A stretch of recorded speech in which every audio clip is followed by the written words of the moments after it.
Hello aspirants, this is Aheer and welcome you back to SSB crack exams. आज का ये video बहुत ही important होने वाला है क्योंकि आज के इस वीडियो में हम श्रीलंकन क्राइसिस के बारे में A to Z जहां से वो शुरू हुआ और अब तक करेंटली क्या हालात श्रीलंका में चल रहे हैं उन सभी के बारे में डिस्कस करने की कोशिश करें क्योंकि कपल ऑफ डेज से रेगुलरली हमें ये न्यूज चैनल्स में देखने को मिल रहा है। तो आइए आज का इस वीडियो शुरू करते हैं। वीडियो को शुरू करने से पहले मैं आप सभी को एक बार याद दिला दूं कि एसएसबी क्रैक एग्जाम्स के पास एसएसबी इंटरव्यू से related full fledge online course available है। बहुत ही अफोर्डेबल प्राइसेस में है। हर महीने इसके नए बैचेस स्टार्ट होते हैं और आपको यहाँ पर कस्टमाइजेशन भी देखने को मिलेगा, यानी कि मंथली प्लान्स भी है और ईयरली एक्सेस प्लान्स भी यहाँ पर अवेलेबल है। तो अपने फ्रेंड्स के साथ भी जरूर इंफॉर्मेशन शेयर कीजिएगा। तो वीडियो में आगे बढ़ते हैं। जैसे कि आप सभी को पता है कि रिसेंटली न्यूज़पेपर्स में फुल फ्लेज्ड श्रीलंकन क्राइसिस छाया हुआ था और अभी अभी जो ज्यादातर जो फ्रेश खबरें हमें मिल रही है वो ये कि प्रेसिडेंट जो श्रीलंका के प्रेसिडेंट है गोटाबाया राजपक्सा जी, उन्होंने श्रीलंका को छोड़ा हुआ है। तो फुल फ्लेज्ड वहां पर पूरी तरीके से रॉयड्स जो है वो कोलंबो में हमें देखने को मिल रहे हैं और प्रोटेस्टर्स ने पूरी तरीके से खुद जो ऑफिशियल रेसिडेंस होता है प्रेसिडेंट का, श्रीलंका के प्रेसिडेंट का, तो वहां पर वो अंदर घुस चुके हुए पूरी तरीके से। पूरा ट्विटर भी इन्हीं वीडियोस और फोटोग्राफ से भी भरा हुआ है। यहाँ पर आप इजीली देख सकते हैं किस तरीके से श्रीलंकन नेवी की मदद से ही is trying to flee the country and apart from that जो प्रोटेस्टर्स है वो पूरी तरीके से ऑफिशियल रेसिडेंस में घुस चुके हुए हैं और वहां पर स्विमिंग पूल्स वगैरह में भी लोग वहां पर रॉयटर्स वगैरह वहां पर थोड़ा बहुत पानी का मजा भी ले रहे हैं। तो पूरी तरीके से हालत श्रीलंका के एज ऑफ नाउ बिगड़ चुके हुए हैं। तो सबसे पहले हम जानने की कोशिश करेंगे कि दरअसल इस प्रॉब्लम का जेनेसिस जो है वो कहां पर है, ओरिजिन हमें कहां पर देखने को मिलता है। तो अभी जैसे कि जिस तरीके से हम बात कर रहे थे कि कोलंबो में फुल फ्लेज्ड ये रॉयड्स जो वो फैले हुए हैं, कमर्शियल कैपिटल भी माना जाता है कोलंबो, और प्रेसिडेंट गोटाबाया राजपक्सा जी के ऑफिशियल रेसिडेंस के बाहर ही पूरी तरीके से पुलिस के बीच और इन प्रोटेस्टर्स के बीच झड़प हुई है। और रिपोर्ट्स के मुताबिक दरअसल ये झड़प क्यों हुई, सबसे पहली बार ये रिपोर्ट्स किए गए थे लोकल मीडिया न्यूज चैनल्स में और वीडियोस वगैरह भी दिखाए गए थे जहां पर खुद प्रेसिडेंट गोटाबाया राजपक्सा जी जो है वो श्रीलंका को छोड़कर जा रहे हैं, यानी कि he is fleeing his home. So this is what has actually surfaced and because of this Saturday night से ही पूरी तरीके से प्लान किया जा रहा था, ये रॉयड्स वगैरह हो रहे थे। And apart from that as of now Sri Lanka में पूरी तरीके से रॉयड्स वगैरह पूरे देश भर में चल रहे हैं। तो सबसे पहली चीज हम इस प्रॉब्लम के जेनेसिस को, ओरिजिन को ट्रेस करने की कोशिश करते हैं। अगर हम थोड़ा बहुत बैक इन द टाइम जा सके तो 2008 में आप सभी को भी पता है कि ग्लोबल फाइनेंशियल क्राइसिस चल रहे थे।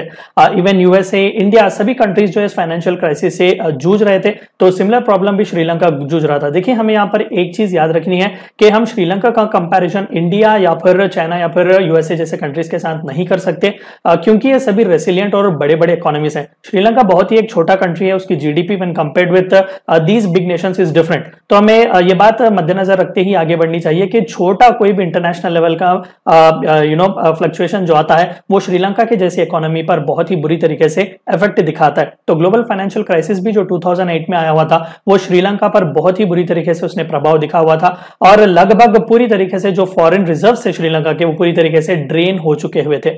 और यहां पर सबसे पहली बार Sri Lanka International Monetary Fund IMF के पास जाता है और लोन की अर्जी लगाता है कि 2.6 बिलियन यूएस डॉलर्स का लोन हमें चाहिए। तो सबसे पहला भारी भरकम लोन जो है वो श्रीलंका यही से उठाता है 2009 में।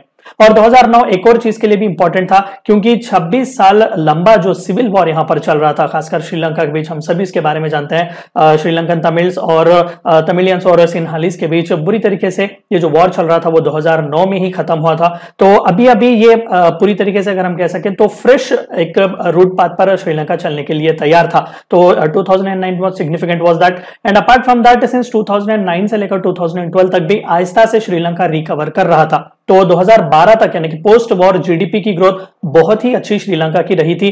टूरिज्म एक्टिविटीज भी बहुत ही अच्छे चल रहे थे। IMF से इतना बड़ा लोन उन्हें मिला हुआ था तो इकोनॉमिक इन्फ्लक्स भी वहां पर अच्छा खासा चल रहा था। और आप देख सकते हैं कि on an average 8 to 9% per annum का जीडीपी ग्रोथ इस छोटी कंट्री ने दिखाया हुआ है। इवन इंडिया जैसा एक इकोनॉमी भी इतना हाई लेवल ग्रोथ रेट नहीं दिखा सकता जो श्रीलंका ने दिखाया हुआ था। तो 2012 तक रैपिडली ग्रोथ रेट में हमें पुश देखने को मिलता है श्रीलंका के। लेकिन 2012 के बाद 2013 में जब हम बात करते हैं तो अगेन ग्लोबल कमोडिटी प्राइसेस में स्लंप हमें देखने को मिला हुआ था, यानी कि ग्लोबल कमोडिटी प्राइसेस में रिडक्शन, ड्रास्टिक फॉल हमें देखने को मिला हुआ था। अगेन याद कीजिएगा, जैसे कि मैंने कहा कि इंटरनेशनल लेवल पर जो कुछ भी छोटे बड़े इंप्लीकेशंस होते हैं वो छोटे इकोनॉमीज जो श्रीलंका जैसे होते हैं उन पर बहुत बुरी तरीके से इसका इफेक्ट पड़ता है। तो सिमिलरली ये जो 2013 में ग्लोबल कमोडिटी प्राइसेस का जो स्लंप आया हुआ था उसने अगेन श्रीलंका के सर पर बहुत बुरी तरीके से मार मारा हुआ था। एंड अगेन यहाँ पर एवरेज जीडीपी जो लगभग 8 या 9% की ग्रोथ के साथ जो जा रही थी वो आधे से आधा गिर जाती है। तो आप समझ सकते हैं कि कंट्री की इकोनॉमी 8 या 9% के आसपास पर एनम ग्रो हो रही है, वो ऑल ऑफ अ सडन गिर जाती है 3 to 3.5%। तो आप देख सकते हैं कि कितनी बुरी हालत में वो आ चुका होगा। ये सबसे पहला इकोनॉमिक शॉक था श्रीलंका के लिए। दूसरा अगेन 2013 से लेकर 2016 तक अगेन श्रीलंका इसी इकोनॉमिक क्राइसिस से वो जूझ रहा था, आहिस्ता से वो भरने की कोशिश कर रहा था। एंड अगेन 2016 में श्रीलंका ने एक और बार प्लान किया कि आईएमएफ के पास एक और बार जाते हैं। तो अगेन यहाँ पर अगेन भारी भरकम सा अमाउंट उठाया गया था आईएमएफ के साथ 2016 में। 1.5 बिलियन यूएस डॉलर्स का लोन जो है श्रीलंका ने इस बार पूछा हुआ था, क्योंकि यहाँ पर फिर से फॉरेन रिजर्व्स उसके खत्म हो रहे थे। अगेन यहाँ पर याद कीजिएगा कि आईएमएफ लोन ऐसे ही नहीं देता, बहुत ही बड़ा बैंक है वो। आईएमएफ अगर लोन दे रहा है तो उसके साथ बहुत सारे कंडीशनैलिटीज भी रखता है। याद कीजिएगा 1991 का इकोनॉमिक क्राइसिस, जब इंडिया के फॉरेन रिजर्व्स भी खत्म होने की कगार पर आ चुके हुए थे, तो हमने आईएमएफ से भी लोन मांगा हुआ था। तो उन्होंने यही कहा हुआ था कि जब तक तुम लिबरलाइज, प्राइवेटाइज और ग्लोबलाइज नहीं करोगे इंडिया को, यानी कि इंडिया की इकोनॉमी को ओपन अप नहीं करोगे, हम तुम्हें लोन नहीं देंगे। तो यहां पर इसी तरीके की कंडीशनैलिटीज रखे हुए थे। फर्क इतना था कि श्रीलंका ऑलरेडी एक ओपन इकोनॉमी था, तो जाहिर सी बात थी कि और भी इस तरीके के कंडीशनैलिटीज की वजह से श्रीलंका का इकोनॉमिक हेल्थ पूरी तरीके से डिटोराइट हो चुका हुआ था। याद रखिएगा ऑलरेडी 2.5 बिलियन डॉलर्स के आसपास का लोन उसने आईएमएफ से उठाया हुआ था, और अभी एडिशनली 1.5 बिलियन डॉलर्स का लोन फिर से आईएमएफ से ले रहा है। 2018 में एक और सबसे बड़ी गलती जो श्रीलंका करता है वो चाइना के साथ आगे बढ़ने की कोशिश करता है। अब सभी को भी पता है चाइना की खासियत है कि जो मांगो वो दिया जाएगा, लेकिन यहाँ पर भी कंडीशनैलिटीज कुछ ऐसे ही होते हैं, क्योंकि रिकरिंग इंटरेस्ट वगैरह बार बार लगाया जाता है, जिसके तहत जो डेट का बर्डन होता है किसी कंट्री का वो हद से ज्यादा बढ़ जाता है। बहुत ही छोटे टाइम फ्रेम के लिए ही चाइना देता है, लेकिन पूरी तरीके से उस कंट्री को जो कोई भी डेट ले रहा है उसे मजबूर कर देता है। तो 2018 में $1 बिलियन रुपीस जो है वो चाइना से श्रीलंका ले रहा था। अगेन यहाँ पर एक चीज जो हमें समझनी है कि आईएमएफ से लेना समझ में आता है, क्योंकि आईएमएफ एक बैंक है, उसका काम ही है लेंड करना। लेकिन एक सॉवरेन कंट्री किसी दूसरे सॉवरेन कंट्री के पास इतना भारी भरकम सा अमाउंट जो है वो कभी उठाती नहीं है। लेकिन यहाँ पर श्रीलंका ने वही शायद गलती की कि चाइना के पास से $1 बिलियन का उन्होंने डेट जो है वो लिया हुआ था। एंड अलॉन्ग विद दैट, अगर आपको याद हो तो यही वो टाइम फ्रेम था जब हम्बनटोटा का पोर्ट जो है वो चाइना को 100 साल के लिए लीज पर भी दिया हुआ था। तो इससे श्रीलंका की हालत थोड़ी बहुत अच्छी तो हुई थी, करेंसी रिजर्व्स में, फॉरेन करेंसी रिजर्व्स में बूस्ट हुआ था, थोड़ा बहुत फिजिकल डेफिसिट भी उनका अच्छा होने लगा हुआ था, लेकिन ये भी चंद टाइम फ्रेम के लिए ही था, ये भी शॉर्ट लिव्ड ही था। एंड अगेन 2019 में देखिए, अगेन श्रीलंका की अगर हम बात करें तो छोटा सा कंट्री है, कई एक्सोटिक लोकेशंस है, टूरिज्म पर हद से ज्यादा वो डिपेंड करता है। तो अप्रैल 2019 में बहुत बुरी तरीके से एक ईस्टर बॉम्ब ब्लास्टिंग्स हुए थे अप्रैल में, जहां पर कोलंबो में जो एक चर्च थे वहां पर पूरी तरीके से बॉम्बिंग वगैरह किए गए थे। 253 कैजुअलिटीज हमें उस वक्त देखने को मिले हुए थे, और यही वो सबसे बड़ा पॉइंट था जहां पर टूरिज्म पूरी तरीके से मान लो नील हो गया हुआ था श्रीलंका का। लोग डर रहे थे यहाँ पर आने के लिए, तो नंबर ऑफ टूरिस्ट पूरी तरीके से गिर जा रहे थे शार्पली, और टूरिस्ट नहीं आएंगे तो फॉरेन एक्सचेंज कहां से होगा, बाहर का पैसा अंदर कहां से आएगा। तो फॉरेन एक्सचेंज रिजर्व्स में भी श्रीलंका के कंटिन्यूअसली डिक्लाइन हमें देखने को मिल रहा था। और अगेन सोने पे सुहागा, सबसे बड़ा अगेन प्रॉब्लम अगर हम कह सकें तो नवंबर 2019 में जो नए नए इलेक्शंस वहां पर हुए थे, तो गोटाबाया राजपक्सा जी जो कि अभी प्रेसिडेंट थे, जो देश छोड़ के भाग चुके हुए हैं, वो 2019 में उन्होंने अपना कैबिनेट बनाया, और जब वो रैलिंग कर रहे थे तो वहां पर बड़े बड़े प्रॉमिसेस किए गए थे। देखिए यहाँ पर एक छोटी सी बात कहना चाहूंगा कि a true leader is not the one who gives people what they need rather than a true people what they want, rather than a true leader is a person who gives people what they need। तो यहाँ पर राजपक्से जी ने, गोटाबाया राजपक्से जी ने बड़े बड़े promises तो किए हुए थे कि जब मैं आऊंगा पावर में तो लोअर कर दूंगा पूरे टैक्स रेट्स, और फार्मर्स के लिए खासकर एग्रीकल्चरल डिपार्टमेंट में बहुत ही ज्यादा सब्सिडीज और बड़े बड़े वाइड रेंजिंग सोप्स जो है यहाँ पर प्रॉमिस किए गए थे। तो उसी के बेसिस पर उनका इलेक्शन हुआ, और सबसे बड़ी अगेन बुरी बात यह हुई कि प्रोमिसेस तो उन्होंने किए, शायद वो जैसा पॉलिटिशियन की तरफ प्रॉमिसेस करके छोड़ देते तो अच्छा होता, लेकिन प्रॉमिसेस करने के बाद उन्होंने इसे फुलफिल भी करने की कोशिश की। तो जैसे ही पावर में आ गए, क्विक इंप्लीमेंटेशन इसका किया गया, और this is one such reason क्यों पूरी तरीके से श्रीलंका जो है वो इकोनॉमिक क्राइसिस के कगार पर आया हुआ है। एंड 2020 की अगर हम बात करें तो श्रीलंका ही नहीं, पूरी दुनिया भी उस वक्त लॉकडाउन के चंगुल में आ चुकी हुई थी। कोविड का आउटब्रेक एक ऐसी चीज थी जो चाइना से अमेरिका, इंडिया से रशिया सभी जूझ रहे थे इसे लेकर। और apart from that T, rubber, spices और गारमेंट्स जो कि सबसे इंपॉर्टेंट एक्सपोर्ट्स माने जाते हैं श्रीलंका के, उनमें भी पूरी तरीके से गिरावट हमें देखने को मिली हुई थी। और कोविड की वजह से लॉकडाउन के रिस्ट्रिक्शंस वगैरह, टूरिज्म पूरी तरीके से गिर गया और रेवेन्यूज कुछ भी नहीं आ रहे थे श्रीलंका को बाहर से। एंड अपार्ट फ्रॉम दैट अब गवर्नमेंट को, सरकार को चलना है, चलाना है, सरकारी एक्सपेंडिचर्स भी बढ़े हुए थे, जिसके तहत फिजिकल डेफिसिट लगभग 10% से ज्यादा हुआ है 2020 और 21 के साल में श्रीलंका में। हम जब फिजिकल डेफिसिट की बात करते हैं तो 3 या 4% या 5% मैक्सिमम जब होता है तो वी आर एक्चुअली अफ्रेड, क्योंकि ये वरीसम चीज है। लेकिन यहाँ पर 3 या 4% नहीं, लगभग 10% से भी ज्यादा फिजिकल डेफिसिट आप देख सकते हैं, ये बहुत ही वरीसम था। And apart from that debt to GDP ratio, जो इन लोगों के पास पैसा था उससे ज्यादा ये डेट ले रहे थे, तो 94% था 2019 में, 2021 में 119% पहुंच चुका हुआ था। एज ऑफ नाउ पूरी तरीके से क्लियर हो चुका हुआ था कि भाई 2021 एंड या फिर 2022 श्रीलंका में फाइनेंशियल इमरजेंसी डिक्लेयर की जाएगी, और ये कंफर्म था और वैसा ही हुआ।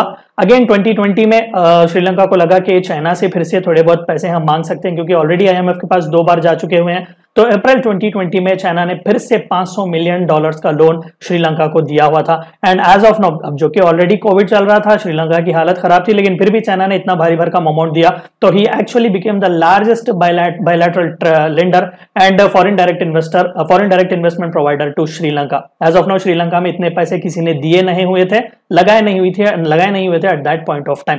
तो एज ऑफ नाउ डेट की अगर हम बात करें तो लगभग जो सिर्फ चाइना को पे करना था वो $2 बिलियन के आसपास है, और वो इसी महीने 2022 जुलाई के महीने में जो है वो मैच्योर हो जाएगा, यहाँ पर उन्हें पे करना पड़ेगा। So this is one such reason why taking loans with China is actually problematic. बहुत ही कम टाइम फ्रेम के लिए होते हैं, भारी भरकम पैसा देते हैं, इंटरेस्ट हद से ज्यादा होता है, रिकरिंग इंटरेस्ट की वजह से ना कंट्री पूरी तरीके से मोहताज बन जाता है।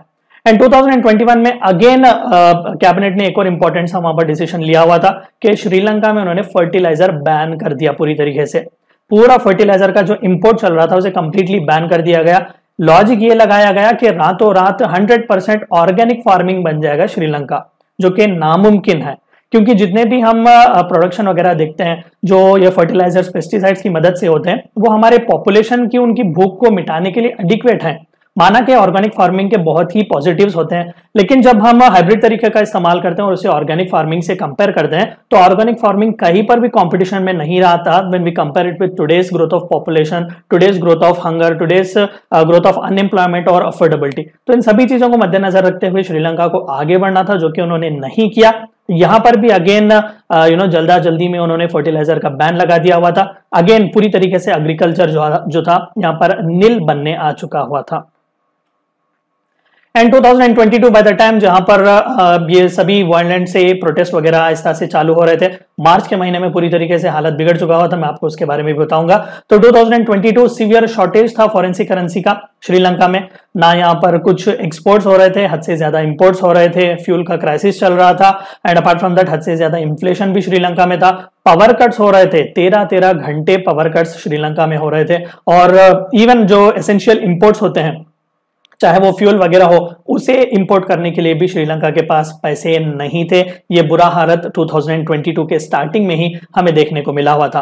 And apart from that country के पास सिर्फ $2.31 बिलियन एज फॉरेक्स जो थे वो बचे हुए थे। ये तो किसी भी चीज के लिए काफी नहीं हो सकते। अब ये तो आंकड़े फरवरी के हम कह रहे हैं, अभी तो ये और भी पूरी तरीके से कम हो चुके हुए हैं, और डेट रिपेमेंट जो था वो $4 बिलियन के आसपास था। तो आप देख सकते हैं कि हाथ में पैसा कम है, लेकिन लोन हमारे सर पर बहुत ही ज्यादा है, और उस $4 बिलियन में से भी $1 बिलियन जो था वो इंटरनेशनल सॉवरेन बॉन्ड्स की मदद से उन्होंने उठाए हुए थे, जो कि जुलाई के इसी के महीने में मैच्योर हो रहे थे और उन्हें रिपे भी करना था। And apart from that Russia Ukraine का वॉर भी जो है वो और भी प्रॉब्लमेटिक क्रिएट कर रहा था श्रीलंका के लिए, क्योंकि श्रीलंका भी अपने फ्यूल के लिए डिपेंड करता है इंडीड ग्लोबल इकोनॉमी पर, रशिया वगैरह पर। तो this has been the entire genesis of the problem, जो कि मैंने आपको ओरिजिन से लेकर अब तक भी करंट इश्यू बताया हुआ है।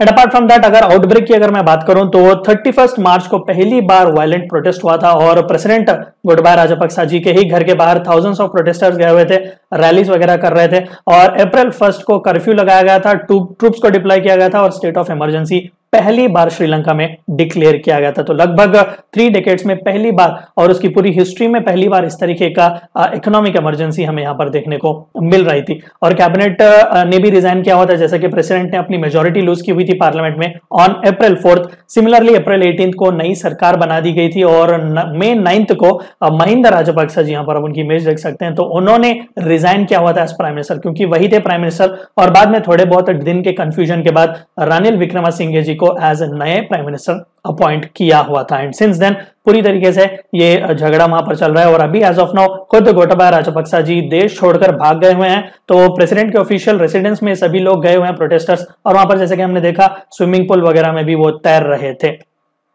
एंड अपार्ट फ्रॉम दैट अगर हम बात करें तो इंडिया के ऑफकोर्स वेस्टेड इंटरेस्ट है। इंडिया हिस्टोरिकली भी श्रीलंका से जुड़ा हुआ है since times non ancient time से भी, और हमारे लिए स्ट्रेटेजिकली भी श्रीलंका बहुत ही इंपॉर्टेंट है, क्योंकि इंडियन ओशन में, इंडो पैसिफिक रीजन में देखिए साइज मैटर नहीं करता, चाहे वो बांग्लादेश हो, श्रीलंका हो, मॉरिशस हो, ये छोटे छोटे कंट्रीज ही बहुत ही क्रूशियल होते हैं, क्योंकि इनकी मदद से चाइना इंडिया को कहीं ना कहीं बेल्ट एंड रोड इनिशिएटिव हो या फिर कोई इस तरीके के इनिशिएटिव से वो इंडिया को जब कॉर्नर करना चाहता है तो इंडिया को भी चाहिए कि वो अपनी डिप्लोमेसी दिखाए, एक बिग ब्रदर की तरह इनके साथ भी खड़े रहें और टैक्टिकली भी हम चाइना को भी टैकल कर सकते हैं। तो इंडिया ने क्या क्या सपोर्ट दिया हुआ है, तो डीजल शिपमेंट का जो क्रेडिट लाइन है वो $500 मिलियन का दिया हुआ है। अगेन यहाँ पर मैं एक छोटा सा टेक्निकल टर्म आपको क्लैरिफाई कर दूं। देखिए लाइन ऑफ क्रेडिट और लोन में बस इतना सा फर्क है, लोन जो है वो इंडिविजुअल से आता है। अभी मान लेते हैं कि अगर श्रीलंका को लोन की जरूरत है तो वो आकर पूछेगा कि मुझे फलां चीज करने के लिए, मान लेते हैं कि श्रीलंका को फ्यूल खरीदना है, तो श्रीलंका फ्यूल खरीदने के लिए इंडिया के पास आकर पूछ सकता है कि मुझे $200 मिलियन की लोन चाहिए। तो इंडिया जो वो $200 मिलियन पूरे देगा, टर्म्स एंड कंडीशंस बता देगा कि इंटरेस्ट कितना होगा और तुम्हें कब कब रीपे करना पड़ेगा। लेकिन जब हम लाइन ऑफ क्रेडिट की बात कहते हैं तो यहां पर देने वाला कंडीशंस देता है। अभी देखिए लाइन ऑफ क्रेडिट इंडिया दे रहा है, तो इंडिया कह रहा है कि डीजल शिपमेंट के लिए $500 मिलियन हम तुम्हें देंगे, लेकिन ऐसा नहीं कि पूरे $500 मिलियन एट अ टाइम देंगे। तुम्हें जब जब जरूरत पड़ेगी डीजल मंगवाने की, तुम इस फंड से जो है या फिर तुम इस लाइन ऑफ क्रेडिट से पैसा ले लो, तुम जब चाहे तुम उसे रीपे कर सकते हो। तो इस तरीके से इंडिया ने लाइन ऑफ क्रेडिट जो है वो $5 मिलियन का डीजल शिपमेंट के लिए दिया हुआ है, जो कि श्रीलंका में बहुत ही सून अराइव होगा। And apart from that India और श्रीलंका दोनों ने recently he $1 billion credit line of import essentials, खासकर फूड और मेडिसिन इंपोर्ट करने के लिए अगेन लाइन ऑफ क्रेडिट के बेसिस पर ही इंडिया ने यहां पर $1 बिलियन दिया हुआ है। यही फर्क था इंडिया और चाइना में। चाइना ने पूरी तरीके से लोन दिया हुआ है, इंडिया यहां पर लाइन ऑफ क्रेडिट दे रहा है, बता रहा है कि तुम्हें कहां कहां पर पैसा खर्चा करना है। लेकिन चाइना ने यह नहीं किया, बस उसे पैसे दे दिया, तू जो चाहे वो कर ले, मुझे इससे कुछ लेना देना नहीं है, बस जब टाइम आ जाएगा तो तुम मुझे पैसे दे देना। This is what has happened. And apart from that Sri Lanka की सरकार भी कंटिन्यूअसली मांग कर रही है कि एक और $1 बिलियन का आप लाइन ऑफ क्रेडिट हमें एटलीस्ट प्रोवाइड कीजिएगा। तो ये इंडिया के साथ सपोर्ट के काम चल रहे हैं। And apart from that IMF के साथ भी फुल फ्लेज्ड यहाँ पर बातें चल रही हैं, और इंटरनेशनली भी कई इंडिविजुअल कंट्रीज भी और रीजनल ग्रुपिंग्स भी आगे आई हुई हैं श्रीलंका को बचाने के लिए। तो क्या इसका वे फॉरवर्ड कुछ हो नहीं सकता? देखिए हम शॉर्ट टर्म और लॉन्ग टर्म दोनों मिलाकर अगर देखें तो चंद इंपॉर्टेंट सी steps Sri Lanka as of now ले सकता है। सबसे पहला, चंद रेडिकल मेजर्स आप ले लीजिएगा इकोनॉमिक रिकवरी के लिए, जो क्योंकि पूरी तरीके से हॉल्ट हो चुका हुआ है, प्रोडक्शन सप्लाई ये सभी, डिमांड सप्लाई ये सभी रुक चुके हुए हैं। तो पहले आप इकोनॉमिक रिकवरी के लिए जो कुछ भी इंपॉर्टेंट से मेजर्स हैं वो ले लीजिएगा। And apart from that essential commodities का जो शॉर्टेज है, क्योंकि फ्यूल भी यहां पर नहीं मिल रहा है और फूड प्रोडक्ट्स भी बंद हो चुके हुए हैं, और लोगों के लिए तो ये सबसे एसेंशियल माने जाते हैं। पावर कट्स अभी भी 11, 12, 13 घंटे तक जा रहे हैं, तो आप इसे खत्म करने की कोशिश कीजिएगा। And apart from that people में यूनिटी होना बहुत ही जरूरी है। 29 ईयर्स का सिविल वॉर जो खत्म हुआ है, अभी भी कहा जाता है कि सिन्हालीस फ्रैक्शन और तमिलियंस जो है श्रीलंका में, उनके बीच अभी भी सही तौर पर पड़ती नहीं है। तो आप तमिल पॉलिटिकल लीडरशिप के साथ भी बात कीजिएगा कि इकोनॉमिक डेवलपमेंट के लिए हम क्या क्या रोड मैप कर सकते हैं, मिलकर हम कैसे आगे जा सकते हैं। और सबसे बुरी जो चीज गोटाबाया राजपक्सा जी ने की हुई थी कि आते ही ड्रास्टिकली टैक्स के स्लैब रेट उन्होंने कट किए हुए थे, टैक्सेशन वगैरह में पूरी गिरावट हुई थी, तो उसे फिर से आप रेस कीजिएगा, रेस डोमेस्टिक टैक्स रेवेन्यू, ताकि सरकार के पास कुछ पैसा आए। एंड अपार्ट फ्रॉम दैट सरकारी जो एक्सपेंडिचर हो रहा है उसे आप श्रिंक करने की कोशिश करें, जितना हो सके। जो आप अननेसेसरी सब्सिडीज हैं, ये सोप्स वगैरह जो आप एग्रीकल्चर को, फार्मर्स को दे रहे हैं, उसमें कटौती करने की आप कोशिश करें। एंड अपार्ट फ्रॉम दैट जो बोरोइंग आप ले रहे हैं उसमें ध्यान से आप बोरो लें, किसके पास से मैं क्या ले रहा हूं, कितना ले रहा हूं और क्यों ले रहा हूं, और सबसे ज्यादा एक्सटर्नल सोर्सेस से सॉवरेन बोरोइंग्स जो है वो कम करने की आप कोशिश करेंगे तो बेहतर होगा in short term as well as in the long term. तो ये थी चंद बातें जो आपको जाननी थी पूरी तरीके से श्रीलंकन क्राइसिस के बारे में। वीडियो को एंड करने से पहले मैं आप सभी को एक और बार बता दूं कि एसएसबी क्रैक एग्जाम्स के पास एसएसबी इंटरव्यू से related full fledge online course available है। बहुत ही अफोर्डेबल प्राइसेस में है। हर महीने इसके नए बैचेस स्टार्ट होते हैं। अपने फ्रेंड्स के साथ भी इन्फॉर्मेशन जरूर शेयर कीजिएगा। And these are all the courses, एक बार जाकर जरूर चेकआउट कीजिएगा। And warrior 10 is a code which you should use so that you get 10% discount. Meet you in the next lecture. Until then stay healthy, stay safe. Thank you for watching my video. जय हिंद।